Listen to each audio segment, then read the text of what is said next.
transmettre en direct le sommet économique africain de Sharm el-Sheikh. J'aurai le plaisir d'être en compagnie de ma collègue Inès Hassim. Bonjour Inès. Bonjour Nermine, bonjour chers téléspectateurs. C'est exactement ce que vient de dire Nermine. On est commencé un peu en retard à cause des activités du forum d'affaires et d'investissement Afrique-Afrique. Et on a l'honneur ce matin d'avoir avec nous au studio Dr Cherif Demerdesh, analyste politique. Dr Cherif, bonjour. Bonjour.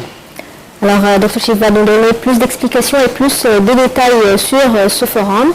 Alors tout d'abord, Dr Cherif Demerdesh, quelle est l'importance de ce forum qui regroupe presque tous les pays africains?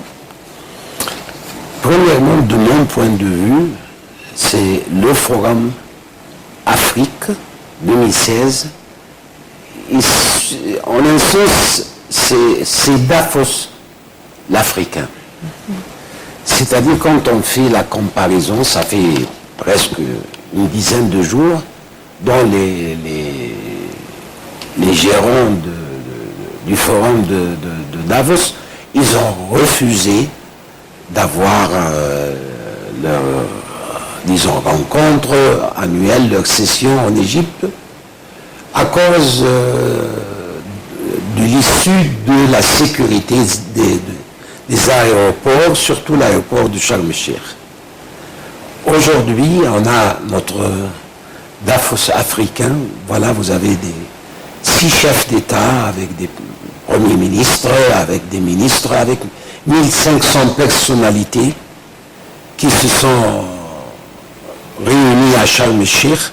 Ça, c'est un message au monde que on a l'Afrique aussi qui monte. C'est ça l'idée. C'est-à-dire qu'il y a Davos aujourd'hui, on a Davos l'Africain aujourd'hui. Ça, c'est pour moi, c'est très important. Deuxièmement, bien sûr, vous savez qu'il y avait en juin dernier un rassemblement des 3 blocs économiques principaux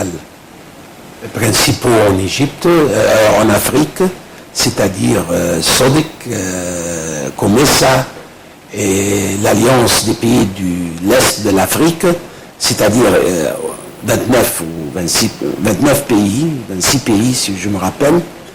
Et il y avait un plan pour aboutir à l'Union africaine en l'année 2063.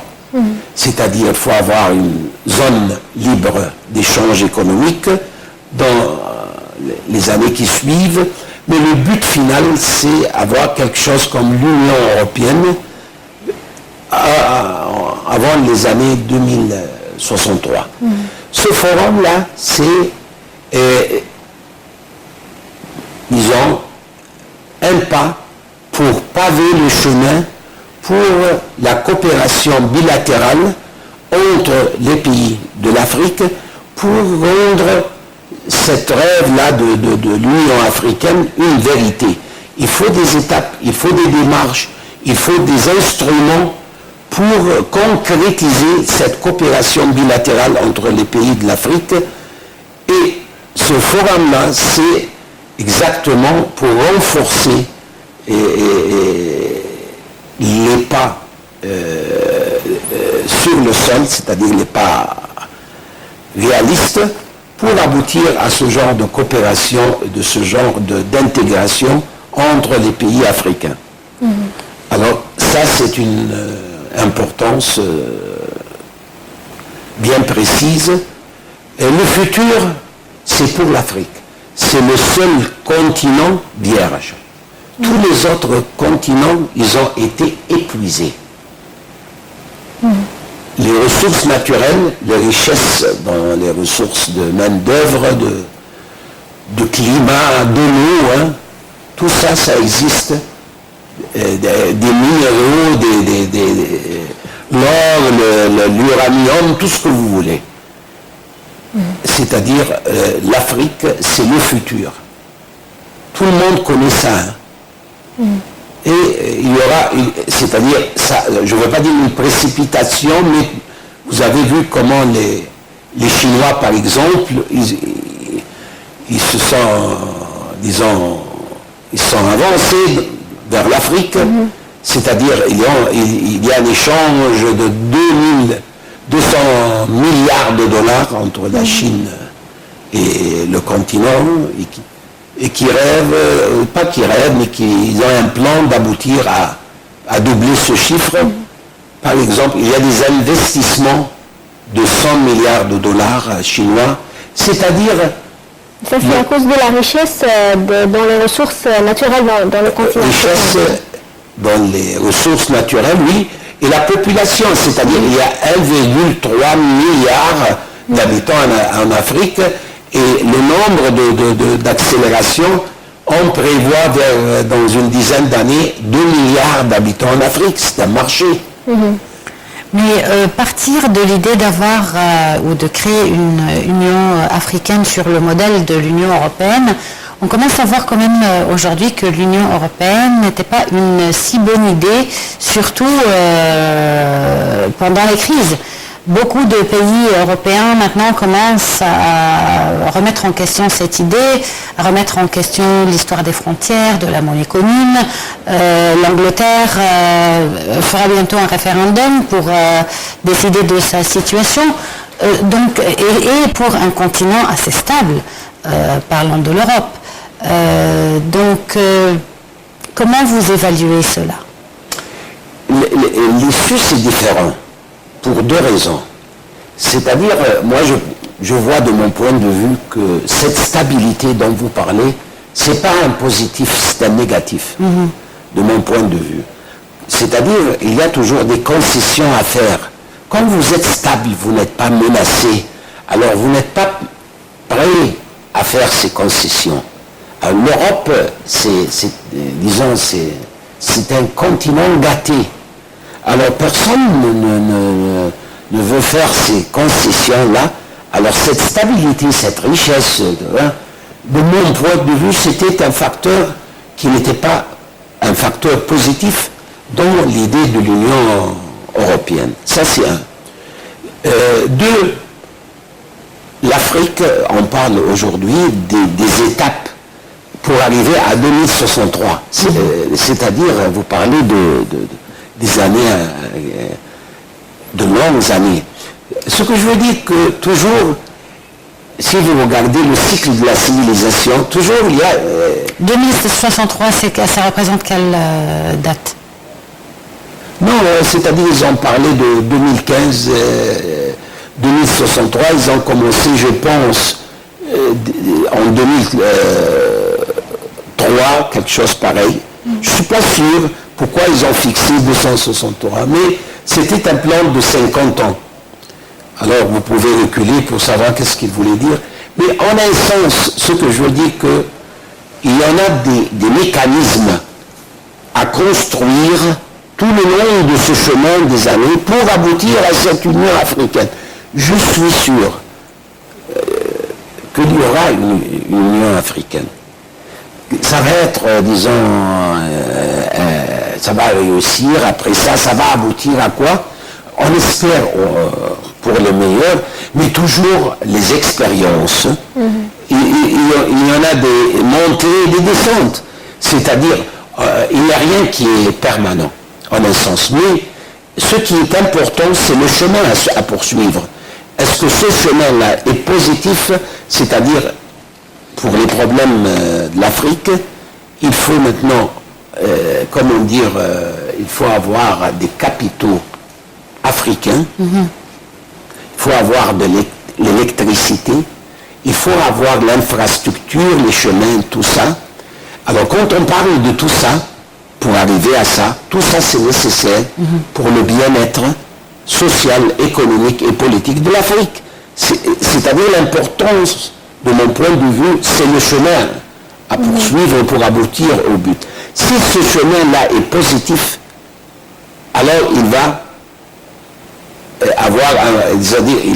avoir un compte rendu positif pour aboutir à cette idée idéale ou idéaliste, quoi que ce soit, l'Union africaine. Je n'évalue pas ici l'idée en elle-même. Non, j'évalue le chemin à parcourir. Alors, docteur Chérif, plusieurs avis sont en fait contre la tenue ou l'organisation d'un tel sommet ou d'un tel événement avec un budget bien sûr énorme dans le moment actuel, c'est-à-dire avec la crise économique, la baisse de la valeur de la livre égyptienne face au dollar, avec les problèmes internes, c'est-à-dire tout ce qui se passe au sein du ministère de l'Intérieur et les problèmes internes actuels. C'est-à-dire, beaucoup de gens sont tout à fait contre ce fait. C'est-à-dire, on doit tout d'abord s'occuper de tout ce qui est intérieur pour faire ensuite, pour organiser des événements pareils. Alors, quel est votre avis sur cela? Premièrement, l'Union africaine, il a contribué avec 560 000 $ pour les frais de ce sommet. C'est-à-dire multiplié, c'est-à-dire 5 millions de livres égyptiennes à peu près. Alors le budget a été fourni par l'Union africaine. Deuxièmement, au contraire, je le vois très positif. Quand j'ai parlé au début, j'ai parlé de l'objection du Davos. Alors là, c'est une riposte, c'est une réponse à ça que l'Égypte, c'est un pays qui est sécurisé et que nous avons la possibilité d'avoir une stabilité sur notre sol sécuritaire et politique et tout. Alors ça, c'est très important. Troisièmement, avoir ce genre de forum, c'est ça qui encourage les investissements. Alors, il y a des gens ici en Égypte actuellement, c'est bien que vous venez de dire ça, ils n'acceptent rien. Ils se contentent simplement de critiquer, mais l'importance du criticisme, de mon point de vue, quand vous voulez critiquer, donnez l'alternative, donnez une solution alternative. Mais critiquer pour critiquer, oui, on a des conditions difficiles en Égypte. Mon point de vue, cette condition difficile est attribuée à deux facteurs pour répondre à la question. Premièrement, à notre fainéantisme. Nous sommes devenus fainéants. C'est-à-dire le citoyen lui-même. Oui, il ne veut pas travailler. Deuxièmement, je vois qu'il y a c'est-à-dire, je veux dire, manque d'expérience de quelques responsables qui sont responsables de l'économie égyptienne en général.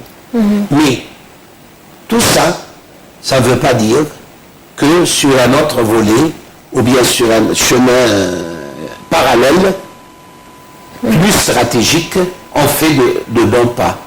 C'est-à-dire, l'investissement extérieur, elle est convoquée, sollicitée par ce genre de forum, par ce genre d'activité infrastructurelle qu'on est en train de faire des chemins, faire des routes, faire des ports, tout ça, ça va donner, disons, des résultats, mais ce n'est pas des résultats très rapides, malheureusement, mais pour avoir des résultats rapides, il faut travailler, on ne travaille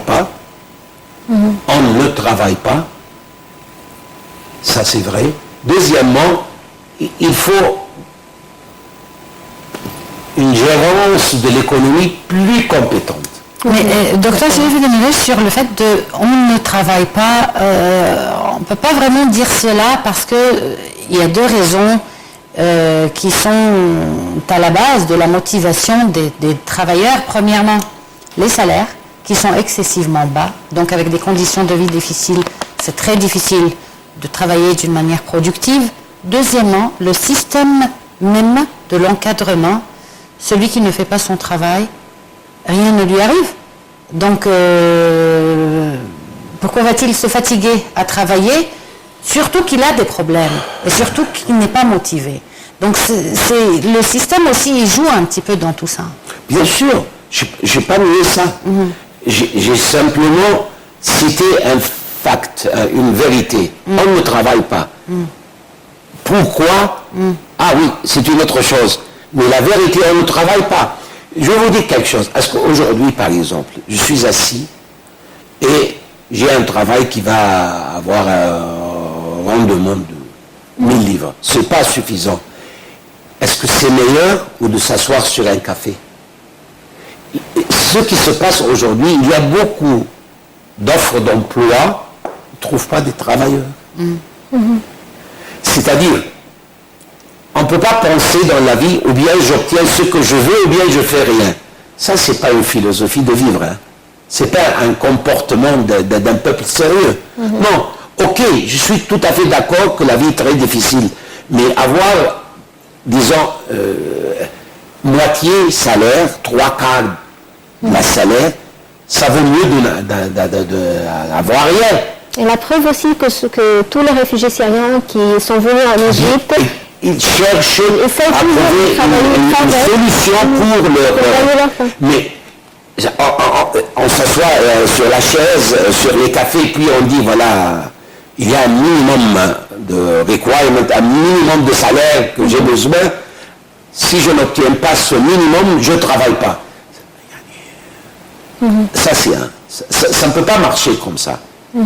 C'est-à-dire, il faut avoir c'est-à-dire un esprit de se combattre, de lutter contre la pauvreté, lutter contre les conditions.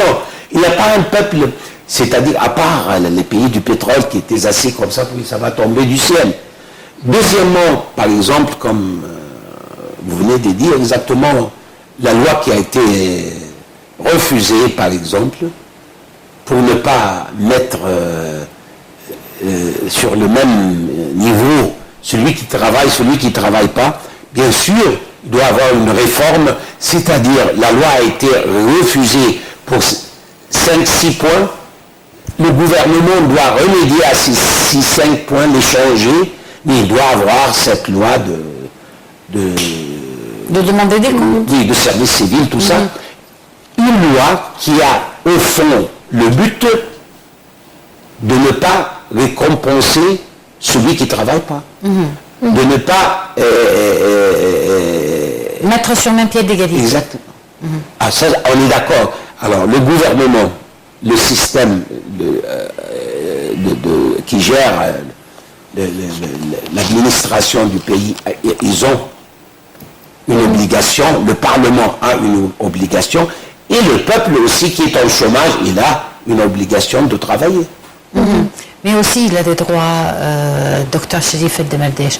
Si on compare notre pays à l'Europe, ils ont des indemnisations, ils ont des transports raisonnables, ils ont des maisons habitables, ils ont de l'eau potable, ils ont des hôpitaux surtout, je veux dire, parce que vous pouvez pas demander à quelqu'un qui a un tas de problèmes d'être productif. Vous ne pouvez pas demander à une personne malheureuse d'être productive. Ça va de pair avec la qualité du travail.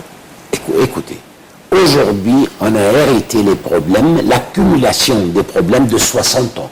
C'est ça la vérité. L'Égypte a commencé sa descente depuis 1952. Tout le monde connaît ça. Même le président, il était diplomatique. Il a parlé de 50 ans parce que... quand même, il appartient à la... Et ce n'est pas ça l'idée. L'idée, c'est qu'on ne peut pas aujourd'hui, après une 60aine d'années, ok, quel est le choix qu'on a aujourd'hui? On ne parle pas de Fattah al-Sisi, on ne parle pas du gouvernement actuel qui va être responsable pour tout cet héritage-là. Ok, vous avez un choix. On ne peut pas. Il faut avoir disons, subvenir à des besoins essentiels. Je comprends. Vous n'avez pas ces besoins. Vous avez un choix de travailler pour changer la situation atroce ou bien succomber.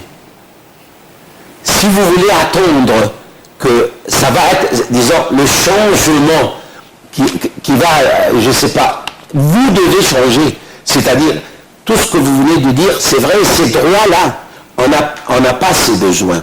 On n'arrive pas à subvenir à nos besoins de vie, c'est-à-dire des besoins essentiels. Ok, qu'est-ce qu'on doit faire? Croiser les bras et attendre? Non, on doit faire des choix et on doit avoir des priorités. C'est-à-dire, la priorité aujourd'hui, c'est la jeunesse. Et la plupart de la jeunesse qui est au chômage et qui ne travaille pas. Donc la priorité est que le gouvernement leur fasse de petits et de mini-projets pour les amener à travailler, par exemple. C'est une chose. Il a fait 200 milliards de livres égyptiens pour ces genres de projets, petits projets, à un taux d'emprunt 5%, c'est-à-dire le gouvernement, il va subventionner 7-8% sur ces taux. Alors, il bouge, c'est-à-dire dans la direction voulue. Il bouge. Voilà, 200 milliards de livres égyptiens. Mais ce que je refuse personnellement, c'est le choix entre rien faire et jusqu'à les situations changent, deviennent plus favorables. Il faut changer. Parfois, ce raisonnement dont vous avez parlé tout à l'heure, pourquoi je travaillerais pour 1000 livres par exemple, parce qu'en travaillant pour 1000 livres, lui, il dépensera plus. Et il n'a pas cette somme d'argent. Rien que pour aller et revenir chaque jour du travail, il fera des dépenses. Donc parfois c'est calculé de cette manière aussi. Il faudrait qu'il y ait un minimum et vraiment des indemnités. Pourquoi vous avez des femmes de ménage, la plupart licenciées, qui ont des diplômes Pourquoi? Parce que si elle accepte un emploi public, c'est elle qui paiera de sa propre poche plus alors qu'elle n'a pas. Nermine, on a abouti aujourd'hui à cette situation. Est-ce que nous, le peuple égyptien, nous ne sommes pas responsables où on est aujourd'hui? Non, on est responsable. C'est-à-dire, cette idée que nous sommes toujours des victimes, ce n'est pas vrai. On a contribué à notre sort actuel, en acceptant beaucoup de choses par lâcheté, par le manque de courage. C'est-à-dire, il faut admettre où on est aujourd'hui, on est responsable. On ne peut pas, disons, jeter sur nos dos la responsabilité. Non, non, non, non. Aujourd'hui, on est là, on est tous responsables. C'est la vérité, c'est ça l'histoire de l'humanité. Il n'y a pas quelqu'un qui est victime. Hein? Non, on a accepté, on a applaudi pour rien, on a encouragé par lâcheté, parce qu'on était poltrons, parce qu'on avait peur, parce que, il y a d'autres peuples qui ont refusé tout ça et qui ne sont pas aujourd'hui dans le même pétrin. Alors, quand on est là aujourd'hui, il faut se combattre.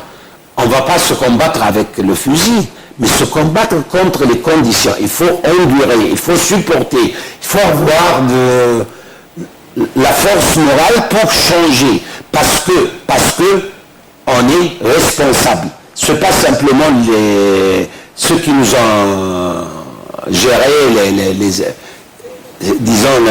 qui étaient méchants, qui n'étaient pas, je sais, non. On est tous responsables. C'est mon point de vue. On est responsable, on doit subir les conséquences, on doit faire un effort.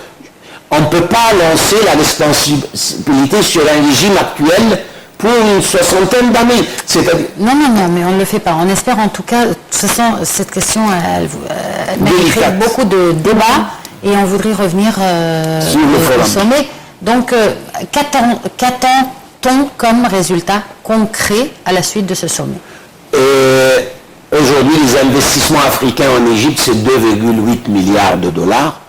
On essaye d'arriver à 10 milliards de dollars, par exemple. On a des investissements égyptiens en Afrique de 7,8 milliards de dollars. Il faut doubler ces investissements. Et on a, disons, on parle aujourd'hui d'un chemin qui relie Cape Town jusqu'à la Méditerranée, parce qu'on a des problèmes. Il n'y a pas un réseau routier pour le commerce entre les pays africains. On a besoin de l'électricité, ajouter 6 mégas d'électricité pour les usines, pour la vie des Africains. On a besoin de construction, de technologie d'information. il y a beaucoup de choses on doit concrétiser. Il y a le marché, il y a la demande, il y a les possibilités, il y a les ressources. La chose qui est très importante aujourd'hui, c'est le financement. Quand on parle de la commerce, des investissements, on parle de financement. On a les instruments de finance aujourd'hui, la Banque de développement africaine, qui a par exemple injecté 10 milliards de dollars l'année dernière. C'est-à-dire, il y a beaucoup... Et quels sont les domaines de commerce et d'investissement avec les pays africains? Matière de construction, l'énergie, les chemins de fer, l'agriculture, et les industries agricoles, agro-industrie, et la technologie, l'industrie de la technologie des informations, l'enseignement, l'entraînement et l'énergie renouvelable, c'est quelque chose de très important actuellement. Il y a beaucoup dans tous les domaines, il y a beaucoup de voies de coopération. Alors, espérons que ça va aboutir bien, ce sommet. Il faut toujours être optimiste. Il faut être optimiste. Alors, Dr. Chérif Abdelmodesh, analyste politique, on vous remercie infiniment pour vos explications et votre présence avec nous ce matin. Merci aussi à toi, Namine. Moi aussi, je te remercie et je vous remercie d'avoir été parmi nous. Et je vous remercie aussi de nous avoir suivis. Restez donc avec nous sur Nile TV pour suivre en direct le sommet économique africain de Sharm el-Sheikh.